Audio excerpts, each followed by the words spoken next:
All right. So welcome back, everyone. We've had a week off because the back exam made internet usage a complete nightmare. So we took the week off, and I'm happy to have you back here for our fifth course in our series.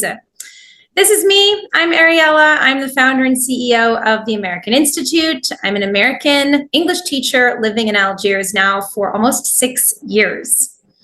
Tonight is the fifth course of a 6-part series. So this series is all about business English, and we really like to talk about different scenarios and language tips to navigate those scenarios. So we have done 4 classes so far. The first ones were introductions, also looking at what does it mean when we say you should improve or learn business soft skills. We looked at networking, making requests and proposing partnerships. Last week was all about leadership and management. And this week we are talking about negotiations and handling conflicts. Last week will be our last course. And you'll see the dates are wrong. Actually, I forgot to update the dates because we had to cancel for the back exam. So actually, tonight is the 19th for our 5th course. And next week, which should be, I believe, the 26th, whatever next Wednesday is, will be our last course on entrepreneurship. All right, so let's talk about conflicts. So when we say conflicts in business, if you just take a second and think what scenario comes to mind, what kind of a professional situation can create a conflict? Please send me in the chat anything. What kind of professional situations can create conflicts? Give me some ideas. I have my own ideas, but I'm going to give you a minute or so to see if I get some suggestions. Okay, I have a misunderstanding. Interesting. I think that can apply to a lot of different scenarios. Misunderstanding between coworkers, misunderstanding between boss and employee. Any other ideas? Maybe interests between coworkers. Okay, interesting, Hussein. I'm curious to see what you mean when you say interests. Maybe coworkers get in an argument over something. Maybe they both want a position on a team and only one of them gets selected. Okay, great. Here's what I have for you. Essentially, when we're looking at conflicts, we are, to simplify it, looking at conflicts either between an employee with their employer, between an employee with a coworker, so with another employee, or between an employee and someone who's external to the business. That can be a supplier, it can be a client, it can be maybe someone who shares the building space with you if you're in a co-working space. All right. Oops.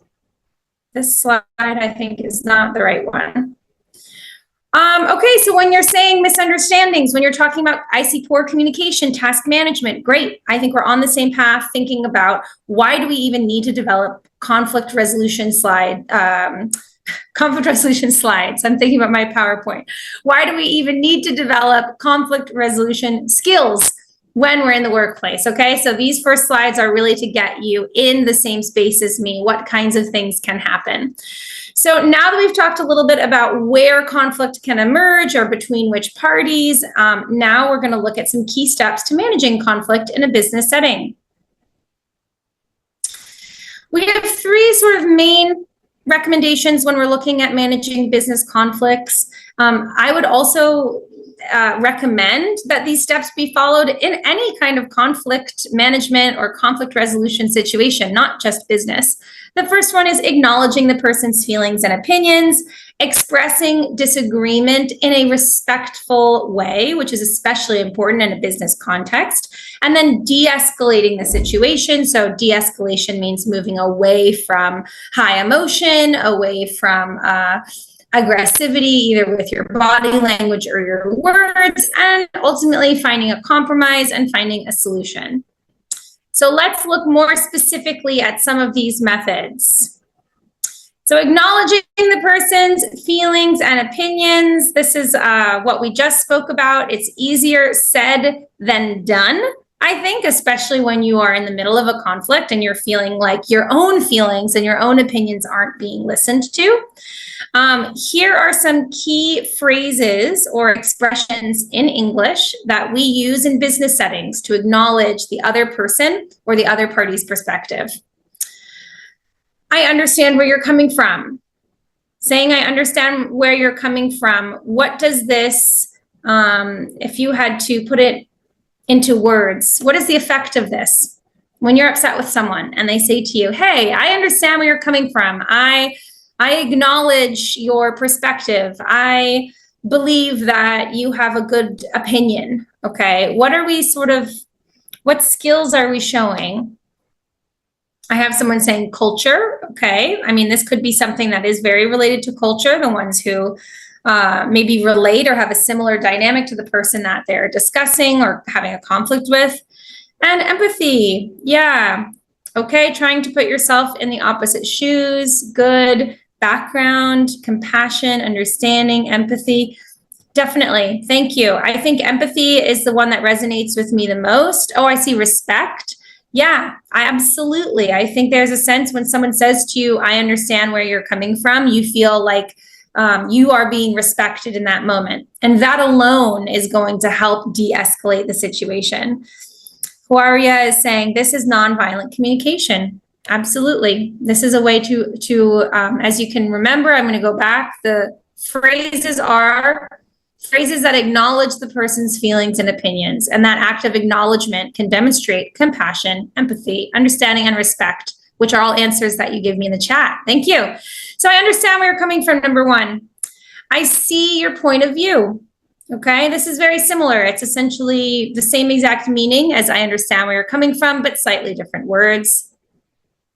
I appreciate your perspective on this issue. This one is slightly different because instead of simply saying, I see your point of view, I see your perspective, which is really just about observation. There's no opinion there, except that I acknowledge that you have a different perspective than me. But then when I move over to, I appreciate your perspective, that's a positive emotion, saying that I am happy to see or to hear or to acknowledge your perspective. So it's even slightly nicer than the previous ones. The last one we have is, it sounds like you're feeling, and then you put an emotion about, and then you reference the issue that you're having. So an example of this, let's imagine the scenario I gave you a minute ago with two coworkers. Maybe they're the same level of employee and they both wanted to be part of this new team. Maybe it's a big client comes and they're taking a few coworkers to work with that client. And so these two both wanted it. One of them got it, one of them did not. And the one who didn't get it is really upset and feels cheated, feels like it's unfair, and it has created a conflict between the two of them. So in this scenario, where the person who's entering the team who was selected is trying to diffuse the situation, reduce the conflict, help provide empathy, compassion, acknowledgement, perhaps this person could say, it sounds like you're feeling upset about not getting selected for the team. That's as simple. That's how simple it is. It's the act of one person stating in very plain language the emotions of the other person is a way of acknowledging them. It sounds like you are upset. It sounds like you are angry. It sounds like you are disappointed. And it helps the person who's feeling those emotions feel recognized. And just that recognition or that acknowledgement is a major step in the right direction to ending a conflict. How can I express disagreement or raise concerns diplomatically in business English? Well, here is a way we would not do it. You can see someone saying, you are wrong, I am right. So this is not diplomatic. It's also not particularly formal, and it would certainly be inappropriate in a business environment. Does anyone want to put in the chat an attempt at how can you say something that fits? Well, we don't know the exact scenario, but we know that someone is upset, thinks that the other person is wrong, and thinks that they themselves are right, which is always the case. We always think we are right until proven otherwise. What are some polite ways that this individual could say what she's trying to say? I'll give you a minute. Type some ideas for me into the chat. How can she say this more respectfully? Oops. You are wrong and I am right. Any ideas? All right. Oh, I got some, in my opinion. Yeah, thank you. Mirzak just put in my opinion. Great. That's already going to soften the language. If you start speaking about this as not fact, it's not a fact that you are wrong, it is an opinion. That already softens it and makes it more appropriate. Hiba, I understand where you are coming from, but here is why I think my opinion is slightly more accurate. All right, so great. The same as Mirzak in terms of listing that this is an opinion. Okay, acknowledging that it's not fact, that's already great. And then I appreciate that you used what we talked about in the last slide, which is demonstrating empathy, showing respect, showing compassion by saying, I understand where you're coming from. Great. Linda, I understand what you said, and then reformulate. Okay, so I think what you're saying is you start off by the person who's upset should say first, I understand what you said. And then I think when you're saying reformulate, you mean that you either you say back to them what they've said, or you explain why what they've said doesn't agree with your own opinion. Hanan, I respect your ideas, but it would be preferable to ... Great, awesome. I feel like I'm already in the room with folks who are used to diffusing conflicts. These are all on the right path. So one of the first things we're going to talk about when we want to use more appropriate conflict resolution language in English are to use softeners. So softeners is not a technical term, okay? This is the term I like because I think it is the most descriptive. Some people will call this tentative language, okay? It basically means these words soften what you say. So these are words like perhaps, maybe, I'm not sure, even things like I think. You can also use modifiers like a little bit. For example, let's use the example on the last slide. The woman is saying, let me go back, you are wrong and I am right. Now just imagine this sentence with the word perhaps. So instead of saying you are wrong, she says, perhaps you are wrong and I am right. What it does to introduce the word perhaps is it introduces doubt. The woman is no longer saying this is a fact, this is solid, but she's actually saying maybe, or perhaps I think it's possible that you're wrong and I'm right. That already, of course, it weakens her point. So if she's really angry, it won't feel as good, right? When you're angry, we want to shove our point in the face of the other person. But remember, we're talking about a business environment where you're at work. Or even if you're not at work, if this is an email exchange, for example, your conduct will affect you in the long term. It's very important that people perceive you as professional. And so the most professional way to go about conflict communication is going to be to de-escalate and not use anything perceived as violent or aggressive. So adding the word perhaps is a very basic way to soften what you're saying. Another way with my examples of modifiers is instead of saying let's say you are wrong and I am right, is there's no basic, there's no context there to work with. So I have to imagine another scenario.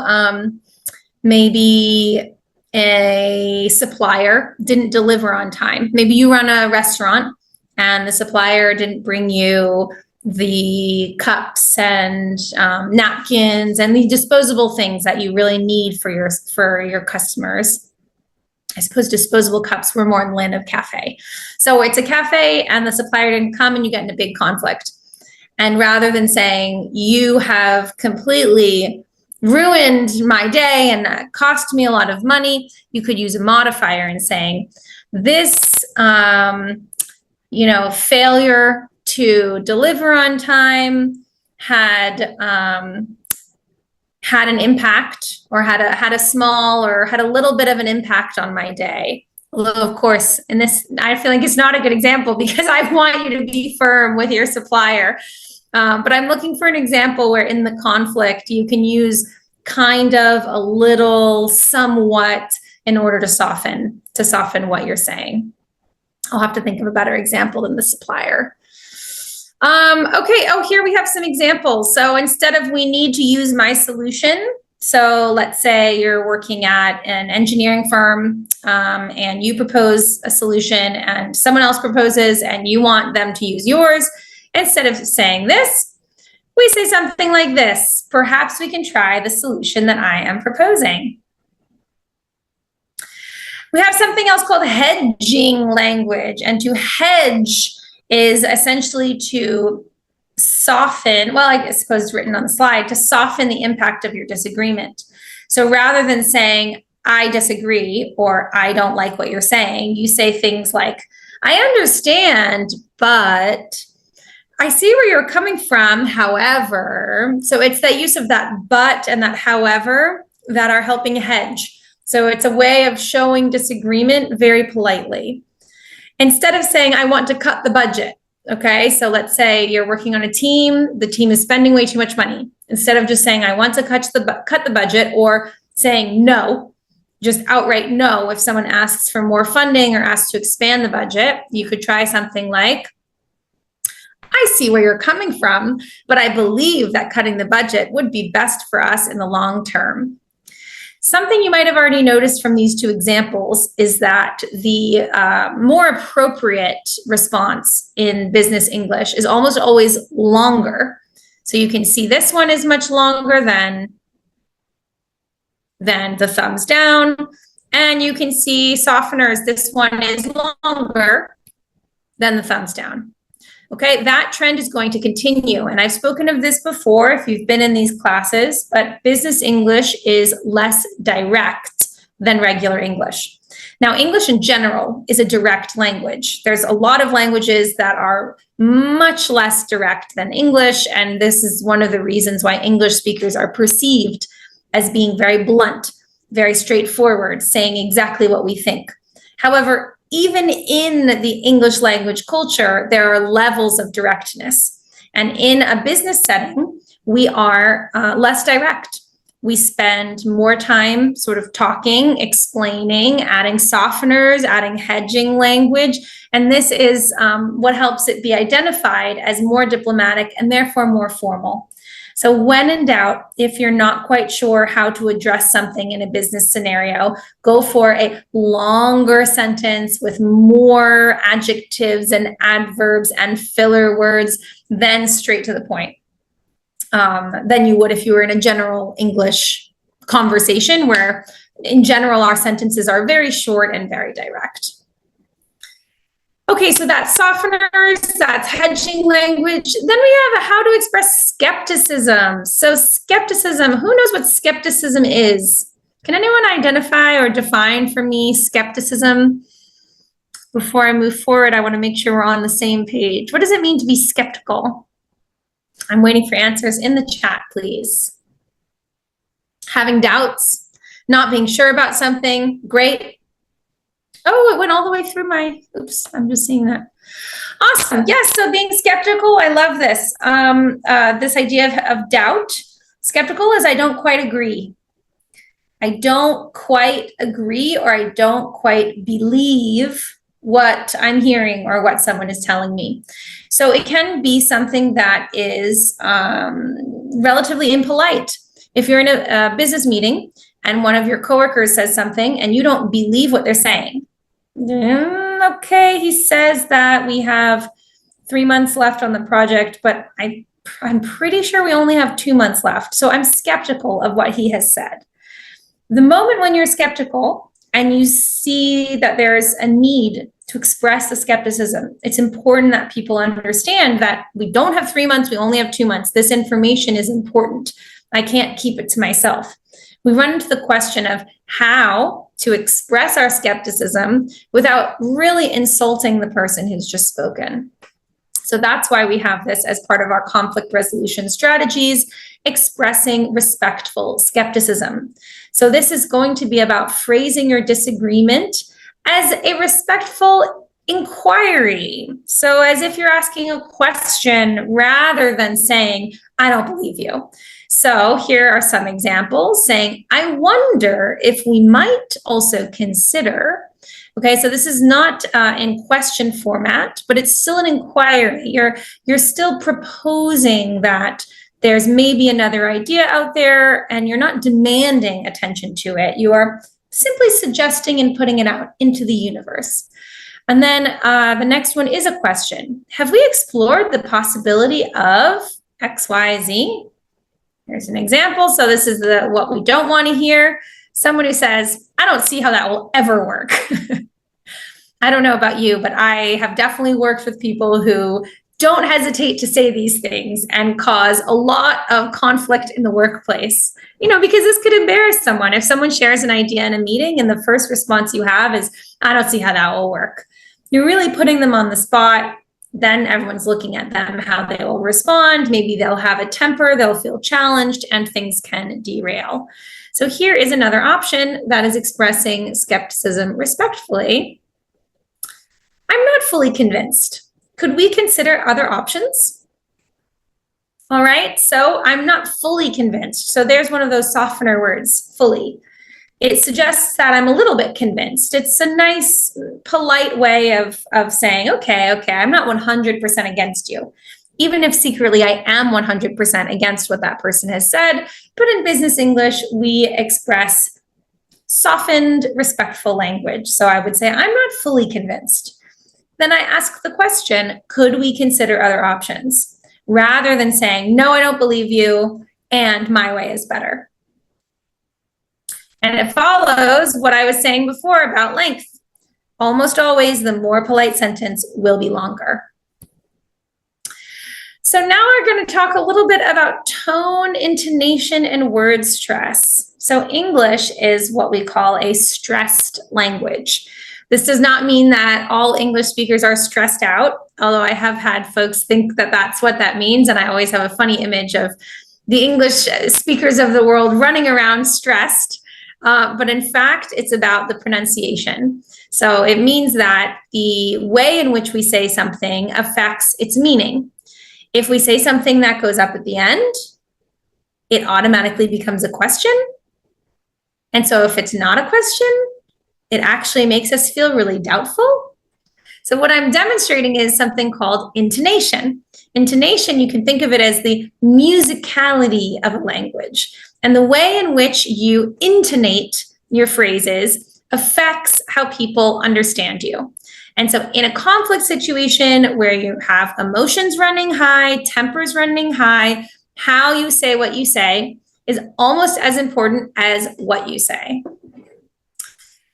So I'm going to read this sentence to you in a few different ways. And I want you to say in the chat what is the meaning, or what am I conveying based on the different sentence, or the different intonation. All right, this is the first one. I understand your point of view, but perhaps the real issue can be solved simply by changing the team leader. I understand your point of view, but perhaps the real issue can be solved by simply changing the team leader. What do you think? What is my emotion? How would you describe that speaker? Are they respectful? Are they apologetic? Are they angry? What do you hear when they read it like that?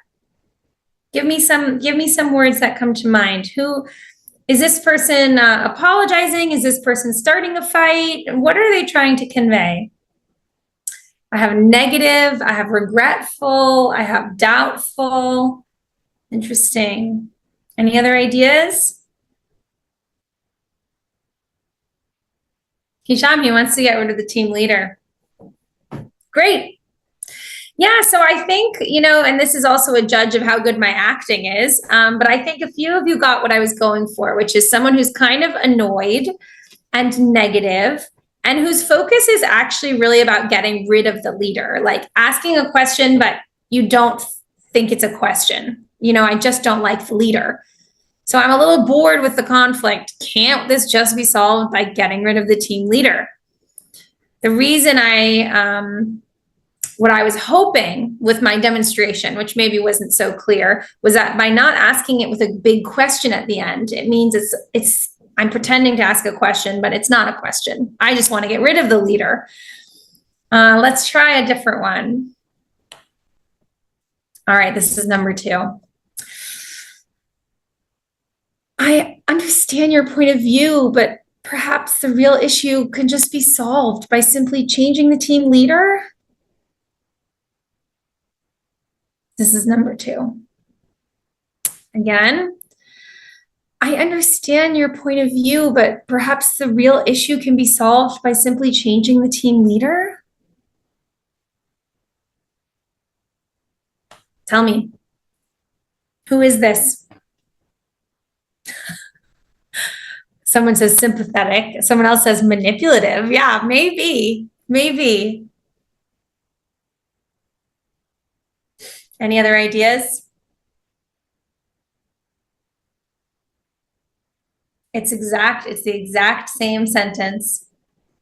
Okay, this is a proposal to solve the conflict. Interesting.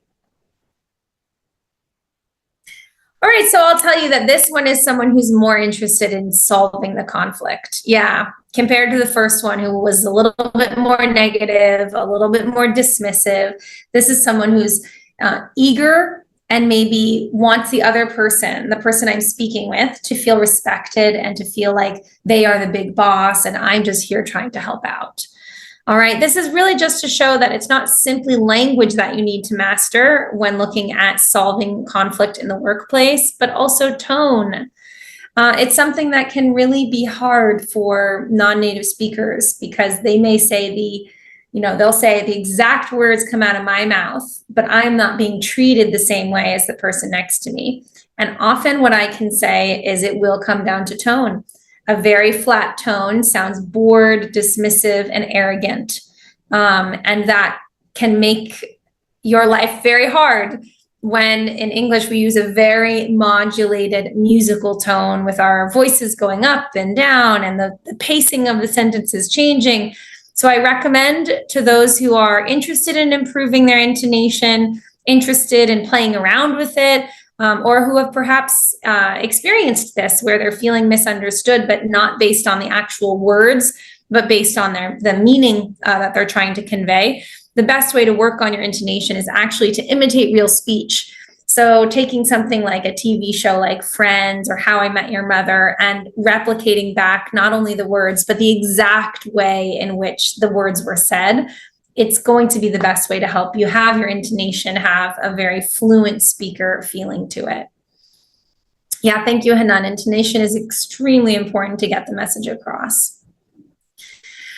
All right, we're going to talk about body language, even though this is an English language class and body language is nonverbal, but I didn't want to not include it when talking about communication, because when we communicate, even just now when you're listening to me and guessing the intonation of what the sentence I'm reading, you're also reading my face. So it's very rare that it is simply language, except when we're talking about reading emails or reading letters or something. Otherwise, we're analyzing the full person. So when we're talking about body language, we're talking posture, eye contact, and facial expression. So here, I think we're a pretty obvious signal of negative body language in a conflict. When you see this type of body language, what setting do you imagine? Are we in the workplace? Are we at university? What do you think is happening? Who are these two women? There's no right answer. Just tell me, what do you associate with when you see this?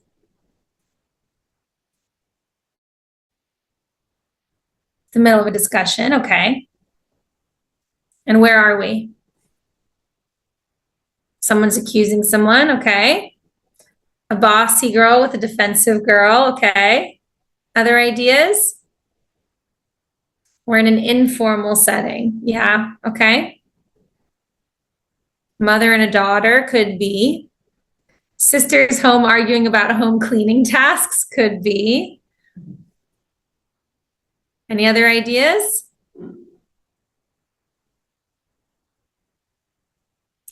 Well, I think I like these examples. Mother, daughter, sisters arguing about home cleaning tasks. Great. What you don't expect, and I'm glad you don't expect this because this is inappropriate for, is that it's in a professional setting. So we don't tend to see this type of body language in a professional setting. Crossed arms is considered extremely impolite, even if you are being silent, especially if you're speaking with a supervisor or, the head of the company who comes to talk to you. Crossed arms is showing I'm unhappy, and it's seen a little bit as childish. Of course, there's just like relaxed, you can't see, there's sort of relaxed crossed arms. This is fine. But in a huff where you're angry and you're clearly having a negative reaction, that's not appropriate. Pointing also, in America, pointing is considered extremely rude. I think in most cultures it's considered rude. And I think in Algeria it's the same, but especially in the US, it's considered extremely inappropriate to point directly at someone. So yeah, you would not see this kind of body language in the workplace. All right, what's going on here? Give me some ideas. What's happening? Is he at home? Is he at work? Is he at university? Yeah, we have a super angry face. We have kind of the eyes going down. I'm trying to match my face to his, but I can't really. Something like this. A fat guy with a small head. Yeah, we do. These little cartoon guys are very funny. Yeah, basically we would call this frowning. All right, when we frown is when our mouth goes down. I mean, I guess that's kind of aggressive, but it can also just be flat. This, okay, I'll do a real frown. This is a real frown. My mouth is down, my eyes are angry. Even worse than frowning is rolling your eyes. It's considered extremely inappropriate. It's also considered very young. So if you want to be treated with respect and like a full mature team player, you certainly don't want to be caught rolling your eyes at work. I'm going to roll my eyes at you on camera just so I know for 100% sure we're on the same page. But even me, I feel a little uncomfortable doing it because it's really rude. So I apologize in advance. This is not towards anyone watching, but this is rolling your eyes.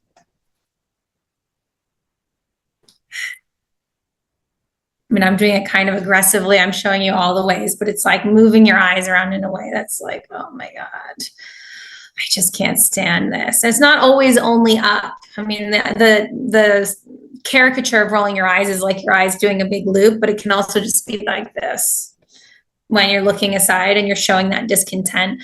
Even if your coworker drives you completely insane, it's not appropriate for the workplace to make these types of faces.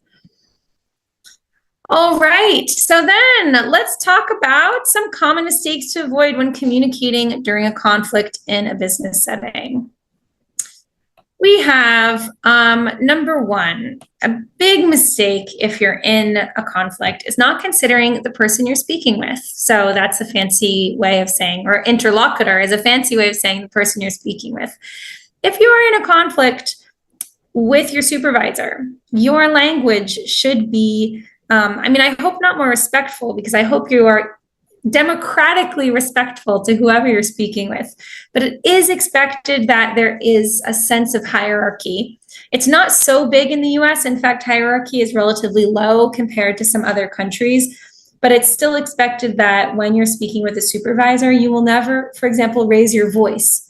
Raising your voice means getting louder. You would never get louder. You would never sort of walk into their office without permission, without requesting time in advance.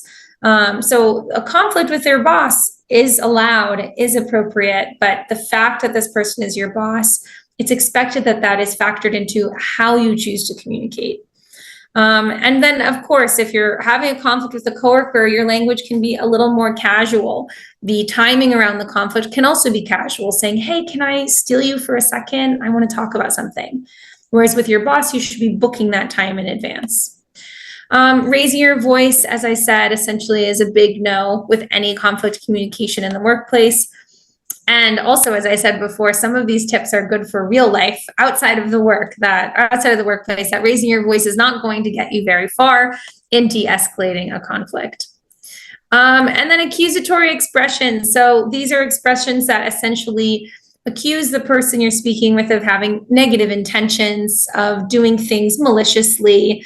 of being maybe out to get you, out to ruin your life. If you're treating the person you're having a conflict with as having bad intentions, you're not going to be able to get very far in resolving that conflict.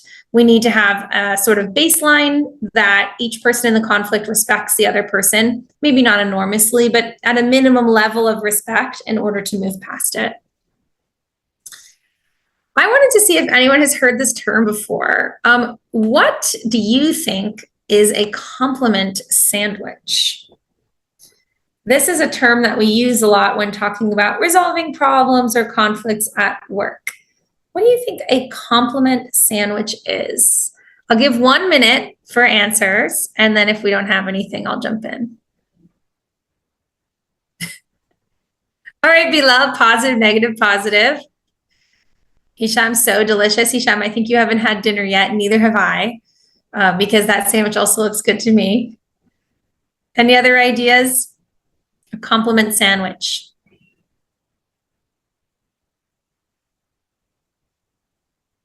So the interlocutor doesn't get his feelings hurt. Put the poison in the honey. I've never heard of that. Possibly it could be related to what that means, poison in the honey. Okay, praising the person, then saying what you dislike, then praising the person, okay? All right, I think you have the idea. Basically, when we're talking to someone and we have feedback itself is already a softened term for criticism. When we're criticizing someone, we're basically giving them feedback. You know, sometimes people will use that in their friendships. Like, I just want to give you some feedback that you're always late to our lunches and it makes me feel really bad. Just some feedback, because it is feedback, but it's also a form of providing, letting someone know something that they do that hurts you or bothers you. So the compliment sandwich basically suggests that individuals are more receptive to negative input, whether it's called feedback or whether it's called criticism, okay? Whether it's called the things you dislike, that they are more receptive to receiving it if on either end of receiving it, there's a compliment, okay? So it doesn't necessarily, I suppose compliment and praise are not so far, but I was about to say it doesn't necessarily have to be praise. For me, praise is a little bit high-minded, telling someone like, you are the best person who's ever walked this earth or something like that, whereas a compliment could be something small. So if we take the example, I know the example I just gave was not a business example of two friends going to lunch. One is always late and the other person wants to complain about it. But let's make it a business scenario. Let's make it two coworkers, and one coworker is always late to the meetings, and that is driving the first coworker crazy. So actually, let me ask you, can you give me a compliment sandwich written where coworker A, the one who's always on time, is sharing with coworker B why it is so frustrating, or just the fact that it is frustrating that they're always late. So you're going to have to imagine, I don't have the details, so any detail you provide is fine. Imagine some compliments.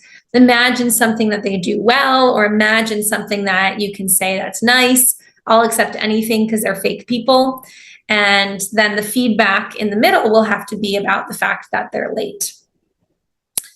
So let's go ahead, please. Take a few minutes. I'll give you a few minutes here, and I'd like you to say a compliment sandwich for me.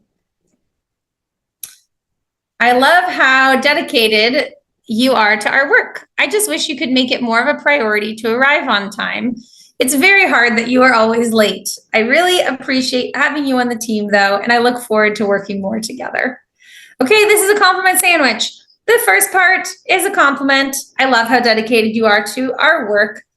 Then comes the feedback, which I slipped in a little bit, a little sneaky, right? I love how dedicated you are to our work.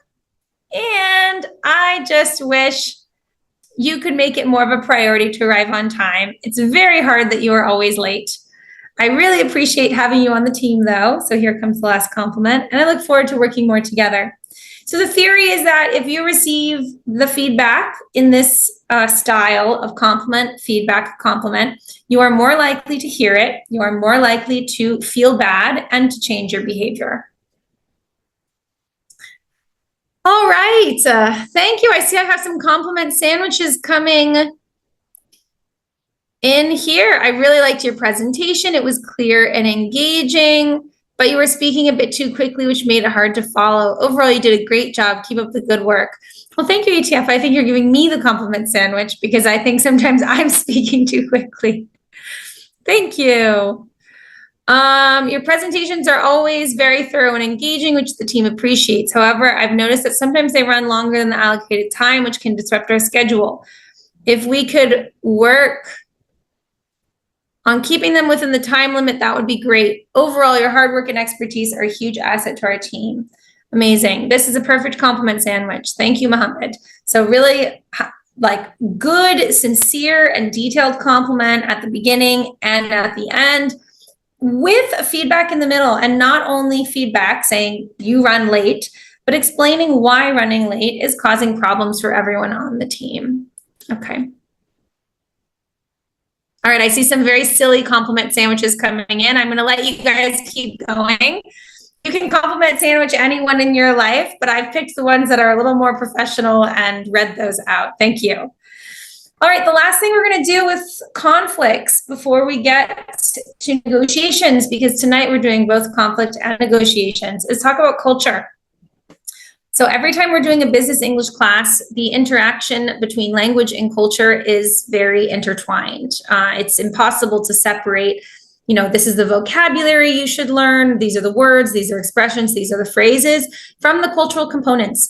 And things like conflict, where they're emotional and they tend to be very sensitive, and people have a lot of, are very invested in the outcome. It can affect them. Someone can lose their job, for example. Culture is equally important to consider, as well as language. So I thought I would share with you a few points about business English culture when it comes to conflicts, in hopes that these would be somewhat interesting. So you have to excuse these slides. They have a little more text than I usually like. In countries like the USA, communication is explicit, and the message is conveyed primarily through words. Before I move forward, what I mean by that is that this is not, in the US, everything is said. It's not just body language. It's not, maybe you stop getting invited to meetings, and so you come to understand that someone doesn't like you. That's not how things work in the US. If someone has a conflict with you, it will be presented to you either in email or in a spoken meeting in person. Okay. Also, more egalitarian approaches are common. Employees might feel more comfortable addressing conflicts directly with their superiors. So this is to contrast to cultures where if you have a conflict with your boss, good luck. There's no way you'd ever be allowed to speak with your boss. There's no opportunity. Nobody cares. The boss is always right. The head of the director, the head of the company is always right. So there's no point even thinking about conflict management, because there's no possibility that you could engage with that person. Well, in American culture and closely related cultures, so I'm thinking Canada, UK, Australia, there's a much more egalitarian approach where employees and employers are often not encouraged, because of course conflict is not encouraged, but when conflict does arise, it's encouraged that everyone communicate about it more or less on equal footing, even though they're not equal footing employees, but the communication around the conflict maybe will be done with an HR staff member, and, you know, in a room where everyone will listen to everyone else and have that moment of communication. Another cultural element. So again, we're talking countries like US, UK, Canada, Australia. Personal goals and individual rights are prioritized in the workplace. And so conflict resolution, it focuses a lot on you as an individual. How can you behave differently? How can you communicate better? How can you take responsibility for what went wrong? Usually in a conflict, you'll have each person who comes together will have to commit to changing behavior in some way. There's a sense of, you know, the individual has to take accountability in order to move past the conflict. It's not just the head of the team who takes accountability for everyone. It's not a sort of collective culture. It's a very individualistic culture. Oops. Then we have the reasons for resolving conflict. So in many cultures, conflict resolution strategies often focus on avoiding embarrassment and preserving dignity. The worst thing about a conflict is that someone could be embarrassed or someone could look bad. That is not at all true in the US, UK, Australia. Of course, respect is important, but there's less emphasis on what we call as face saving or saving face, which is a way of saying preserving your, keeping yourself from embarrassment. So we care less about that in the US and more about having a very direct confrontation in order to resolve the problem. So I would say this is one of the reasons why people think of English speaking cultures as being very conflict comfortable. And that's because there's less focus on preserving everyone's, I almost want to say everyone's egos. Maybe that sounds too harsh because I am American, so I'm used to this. But the idea of not addressing a problem simply to avoid embarrassment, yeah, it's not a very American one. All right. I want you, and I'm actually going to invite you, if you'd like, to either type or come on the microphone to do some conflict resolution with me. So the first scenario I have is an HR meeting, and you need to speak with an employee who isn't performing well. I'd like to hear what you would say to an employee who's not performing well. You're welcome to send it in the chat. You're also welcome to raise your hand. There's a little raise hand button to come and speak on the microphone and share how you would talk to an employee who isn't performing well. So you're not in a, let's say, obvious conflict, but it might turn into a conflict when you share with this person that they're not doing well. So I'd like to see you use soft language. I'd like to see you use empathetic language, and we'll see. If you come on and you just want to give a little speech and stop, that's fine. If you want me to pretend to be the employee, we can do a conflict resolution together. Anyone who doesn't want to speak, please write. What would you say? Imagine it's an email. Give me a few sentences. What would you say to speak to an employee who isn't performing well? Although actually here I have Hiba raising your hand. Thank you, Hiba. Let's give this a try. So Hiba, you should now be allowed to unmute yourself. You'll have to click unmute. Hi, can you hear me? Hi, yes, we can hear you. How are you? I'm doing great. Thank you for the amazing session. Well, thank you for coming and thank you for being a brave volunteer. Okay, so I guess shall we start? Let's get started. So I'll be the employee, or you can just speak, but I'll just let you go ahead. Sorry, I didn't hear you well. Just go ahead. I was saying I can play the employee, or you can just talk, and then when you're finished, khalas, we can just do yeah, you can play the employee. I guess it would be like a better experience. All right. Let's give it a shot. Go ahead. You begin. Okay. All right. So hi. First of all, I wanted to tell you how much I am impressed with your English and the way you express and you present. But there is only one thing I want to tell you is that if you could just be a little bit more how to say it, if you can just be a little bit more organized in the way you present, or how to say it, you know what I mean. But overall, the presentation was very good. Okay, thank you, Hiba. So are you talking to me, Ariella, as your presenter right now?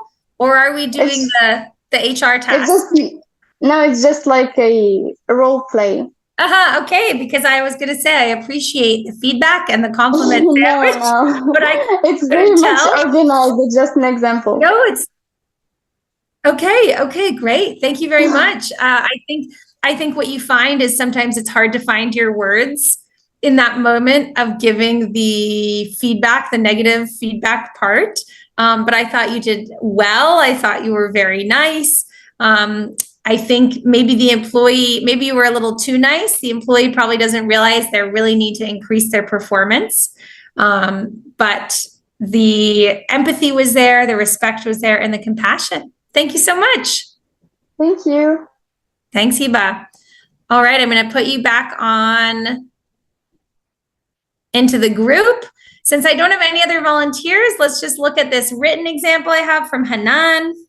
You have been with us for several years and you've always been up to the task. Unfortunately, lately I find you far from the set objective. I'd like to know if I can help you or guide you. I'm here for you and listening. Thank you, Hanan. I think it's a great example. It's showing commitment. Like, I'm not about to fire you, but it also holds this person accountable. You know, you're far from the set objective. Okay. I think this is great. Thank you to Hiba and thank you to Hanan for these great answers. I have a few more, but I'm actually going to move us over to negotiations. And then if we have time at the end, we can always come back because I see that we've just got 30 minutes left together. All right, so when we're talking negotiations, you'll notice some overlap because conflict resolution is largely about finding a common ground, finding a compromise or a solution that all parties accept. It's about proposing your solution, maybe the solution that someone else doesn't agree with, or voicing an opinion that someone doesn't share. And so you actually will find quite a lot of overlap with negotiation strategies. Even though negotiation doesn't necessarily mean there's conflict. Negotiation just means that there's two parties. When we say parties in a negotiation, it's just a way of saying two groups. It can either be two groups, but it can also be two individuals. It's just a way of talking about the different sides. So in a negotiation, you'll have two parties who are not 100% in agreement. And the communication that they are doing to reach agreement is the negotiation. So this is why we combined these. All right, so let me find my question. What do we negotiate? What are we negotiating if not conflict? Well, we're negotiating partnerships and business contracts. We are negotiating job offers, promotions. We negotiate with stakeholders. So stakeholders are those who are invested or involved in our business. And then we negotiate disputes. Disputes is another way of saying conflicts. So dispute resolution is the same as conflict resolution. What are some key phrases or expressions for politely disagreeing during a negotiation? Here are some wonderful English expressions when you are negotiating with someone. It's important to note that when you're negotiating, you are hoping to eventually partner with the person you're speaking with in almost all scenarios. Either it's someone that you want to do business with, it's someone that you want to hire, it's someone that you want to hire you. If it's a conflict, then you have hopes for a positive outcome, which could mean keeping your job. But it means that you have an emotional investment in having a good relationship with the person. It's not about showing, I was going to say it's not about showing strength. It could be about showing strength, but respectful strength. You don't want to come across as someone who people don't want to work with, right? Because that itself could kill the negotiation right away. So that's why it's extremely important to talk about politeness. So here are some phrases. We have, let's consider alternative approaches. Is there a middle ground we can reach? How about we try this approach?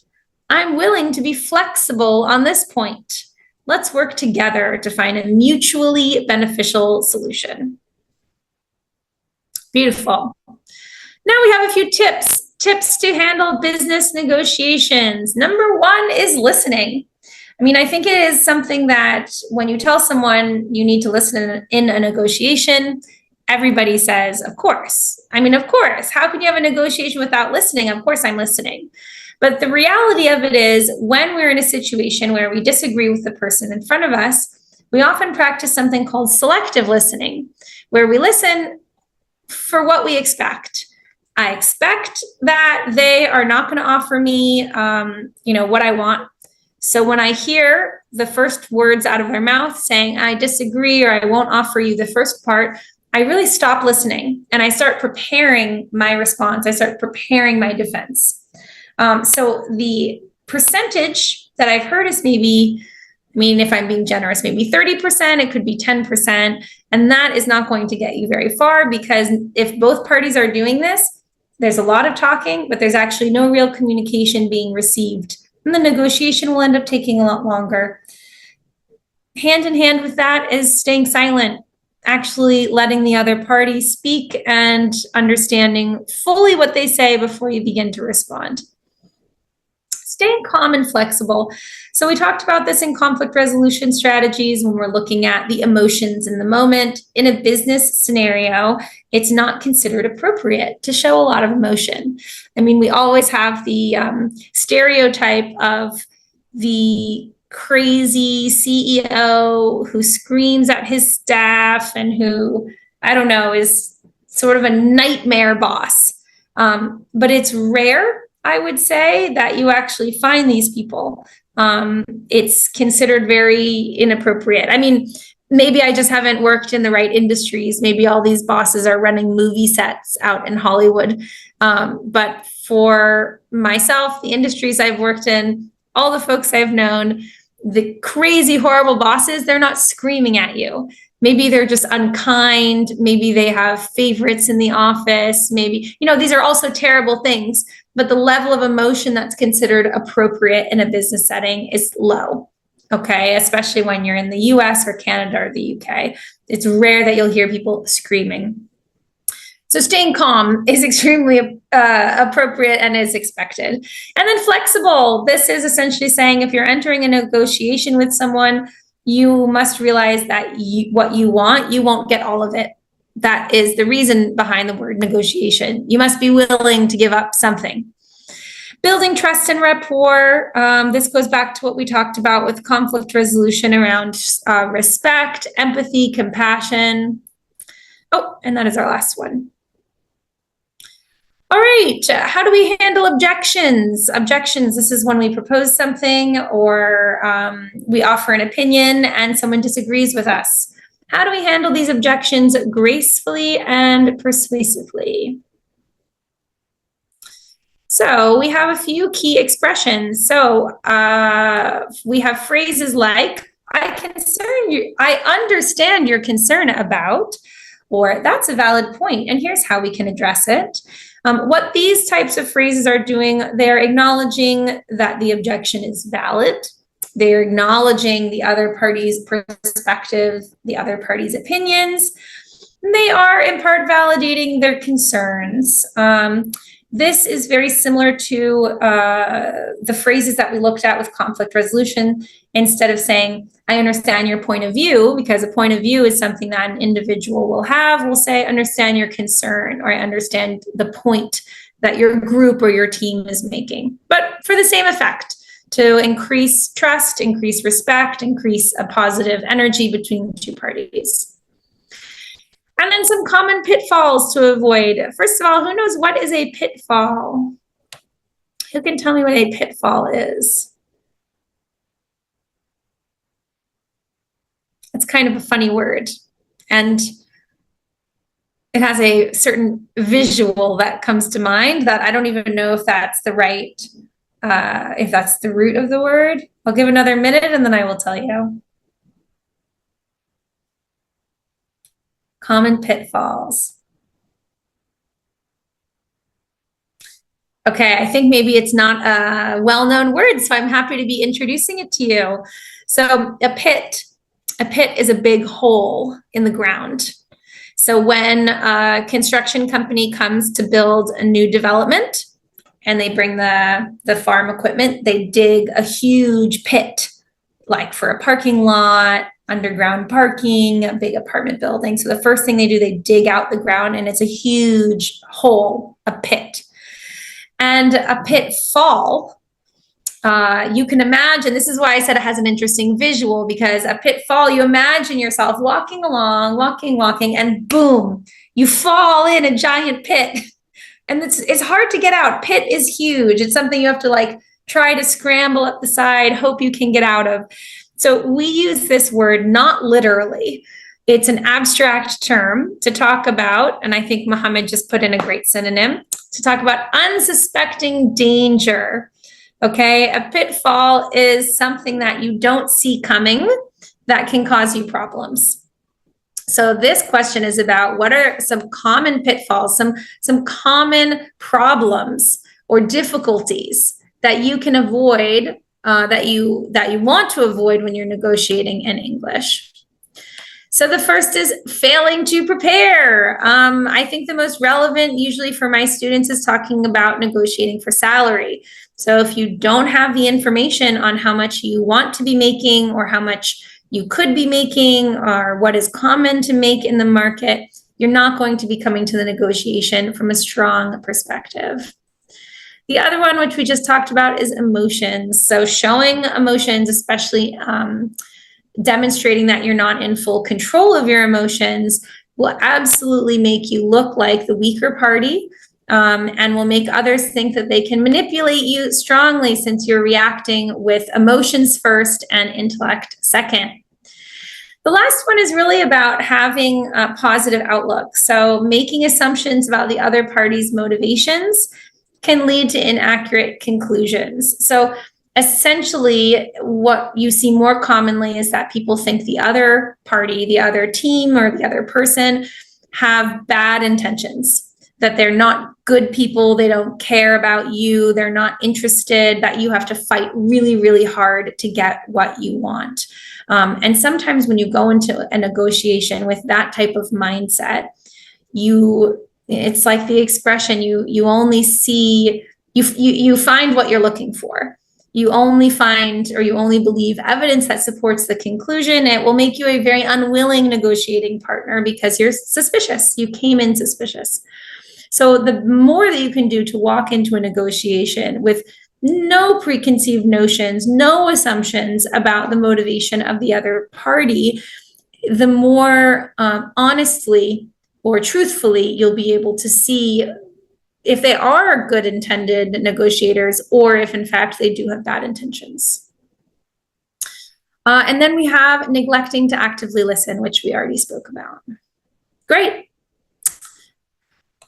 Are there any specific linguistic nuances? Because you could say, Ariella, you're giving a course on negotiation, but isn't this a course about business English? Aren't you a language teacher? Well, yes. So as I've spoken about with my other classes, I walk the fine line between giving a soft skills training and focusing on the language components.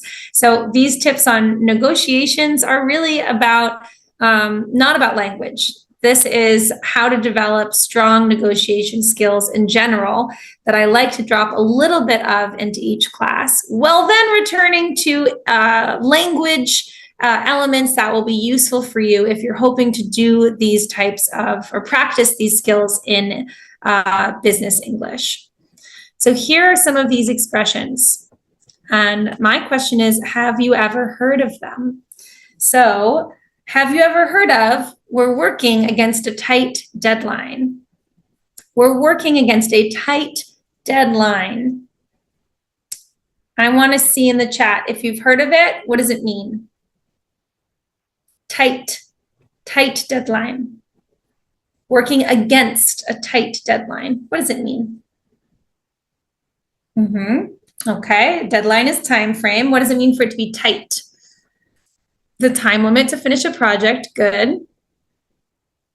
No idea. Working under pressure. Okay, Huadia got it right. A short one, and Asma as well. Short. A tight deadline means the deadline is very, very soon. Maybe we only have 2 more days. We only have 2 more hours. The deadline is very soon. And we use the preposition against. We work against a deadline, okay? Almost like a deadline is a wave coming from the ocean and we're pushing back against it. All right, number 2. We need to bridge the gap between our positions. If you have heard of it, what does this mean? We need to bridge the gap between our positions.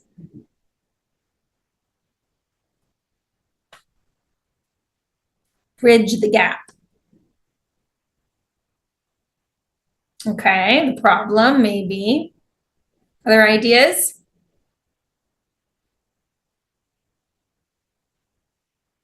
Working together, speeding up. We're close, working as a team. I want you to think about negotiations. We have two parties with two different beliefs. We would call these positions. Yes, thank you, Hanan Hussein. Exactly. Bridge the gap between positions means we need to find a compromise. The idea is really that you have, party A who says they want to only work evenings. Party B only wants to work mornings. You have two positions. Bridge the gap between positions, okay? So bridging the gap means we need to find common ground. We need to find a solution. Bilal is telling me you said it first. Bilal, you said to make concessions. Make concessions. I suppose you can argue with me that you make concessions in order to compromise. But bridging the gap is not requiring concessions. It's just suggesting somehow we need to find that our positions align. Common ground. I like the term common ground. All right. We can't budge on our bottom line. What does it mean? We can't budge on our bottom line. Let's see who can get it first. Bilal, I'm watching you this time. First, credit will go where credit is due. We can't budge. Budge is a hard word, and bottom line is a hard word.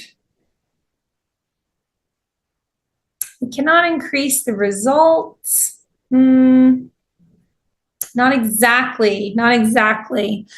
Bottom line maybe is what's going to be a tricky one here.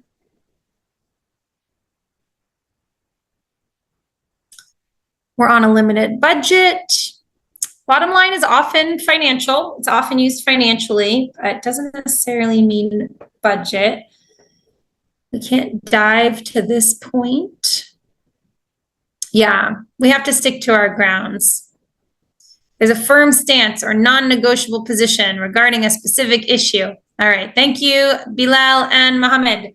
Essentially, you have a bottom line is the last acceptable position for you. So last acceptable position. So I'm trying to think of a scenario, a business scenario. Let's say I'm working with a supplier. They're selling me something and the maximum I can pay for that is 100 dinar. But I want to only pay, let's say 50 dinar. So I'm negotiating. I want to pay 50. He wants me to pay 150. My bottom line is 100 because it is the last possible line before I no longer will work with him. And budge is about movement. We cannot surpass. We cannot move beyond our bottom line. Thank you. I like this competitive group we have going. Here's the next one. What does it mean? We need to maximize our leverage to achieve our goals. We need to maximize our leverage. I think this is the hardest one.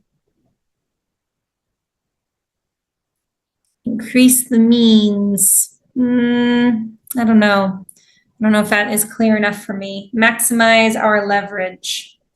Leverage is a complicated concept to explain, but it's very relevant for negotiations.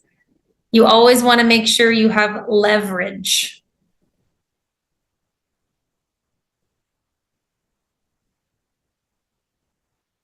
I don't see anything in the chat. Who out there is chat GPTing this as fast as they can? Expectations. Oh, here we have a long answer from Mohammed. Mohammed, is this from Mr. Chat GPT?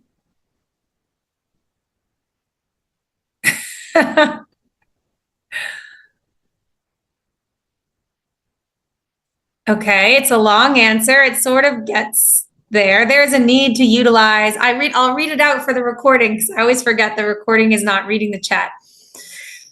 There is a need to utilize all available advantages, resources, or opportunities effectively in order to successfully accomplish objectives. Okay, this is very long. Leverage is our advantage. It is what we have that is better or makes us a valuable partner to this negotiation. So leverage is something that we have that makes it worth it for the other parties to negotiate with us. So in the example I gave you of the supplier buying cups. So again, we have our cafe, the restaurant owner wants to buy cups from the supplier. So the supplier says, you know, I'm going to sell these to you for 100 dinar. And the cafe owner says, I only want to pay 50 dinar. But the leverage of the supplier is that his cups are really good. They're a lot better. So he's very confident. The supplier is saying, no, I'm not dropping because I know everyone else in the market and we're the only ones with, you know, recyclable wax cups. And I know your customers will love them. So that's our leverage. It's our advantage in the negotiation that will make it likely that you take the higher price. Okay, so maximizing your leverage is about improving your advantage. Lucine says, increasing our ability to influence or control a situation. Yeah, that is a good way of putting it. Leverage is your ability to influence positively negotiations. So it's always going to be based on something like your pricing is better or the quality of your product is better. I think that was our last one. Oh no. How many more do we have? Oh no, this is okay. So this is our last one. We're testing the waters with this offer. What does it mean? We are testing the waters with this offer.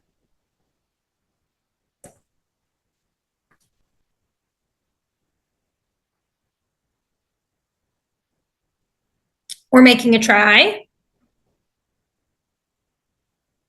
taking a risk. I have a French contribution. I'm only accepting English contributions. Try to translate. Studying the market. Seeing we're seeing what are our chances with this product. Yeah, I like that. Testing the waters. Yeah, we are testing the waters. Essentially, you could say testing the market. So we're entering the market with a small offer in order to see how it goes. And then if it is successful, we will do something bigger. So you'll hear this a lot from people who well, I suppose I should do a negotiation scenario because you can use this in a scenario of just a general business scenario where you're putting a new product in the market. Testing the waters with this offer in a negotiation is when you put forth your first proposal. And maybe the proposal is really aggressive and you want to see how they respond. You want to see how flexible they are. So you're going to give your first offer, give your first try and see what you get back. Amazing. Thank you, everyone. Thank you. Thank you. I think we're almost at the end here. Let's talk about adapting language to different stakeholders. So not all negotiations are the same. You need to focus on the situation and the person you're negotiating with. I think it goes without saying. But in general, we return, just as we started, to the three different types of individuals you would find yourself in a negotiation or also in a conflict with. So stakeholder. Again, a stakeholder is someone who is invested in your business. It could be an actual investor. It could be someone who you partner with, but it's non-financial. So maybe you partner with someone who wants to have your branding, like someone who's sponsoring an event, for an example, or someone who is going to co-post with you on Instagram. But they're not clients and you're not their client. So that type of category of someone who's interested or invested in your business without being a client, we would call a stakeholder.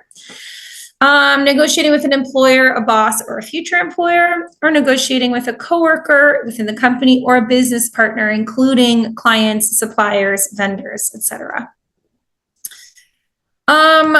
Language. Well, okay, we have some scenarios to end with. I suppose we can try one. I think that's what we'll have time for. So how can I use language to close a deal or finalize an agreement? So here we have a salary negotiation example, and here is your scenario. So an employee, Jane, has been with her company for 3 years and feels she has consistently exceeded performance expectations. She is preparing to negotiate a salary increase during her annual performance review with her manager, Sarah.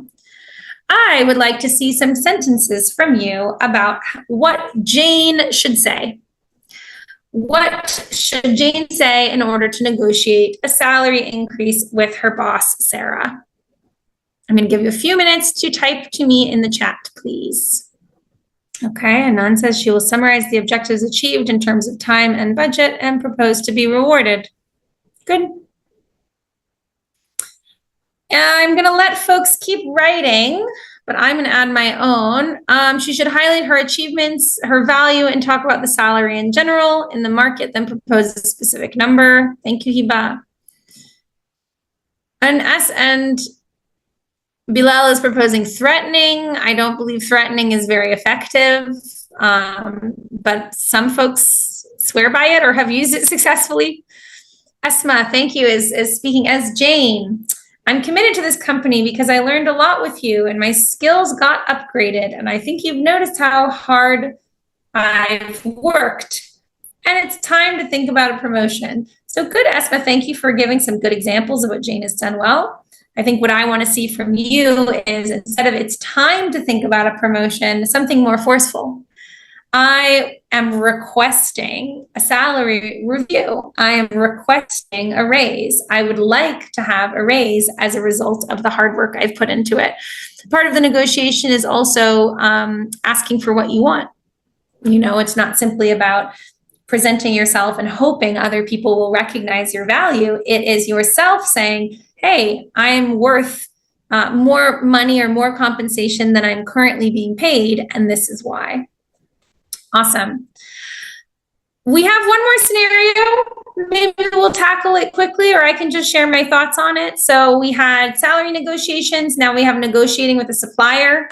So the scenario is we have Mike. Mike is a small business owner. Maybe he's the cafe owner I keep talking about. And he is negotiating a contract renewal with a key supplier. What does it mean, a key supplier? Is it a supplier of keys?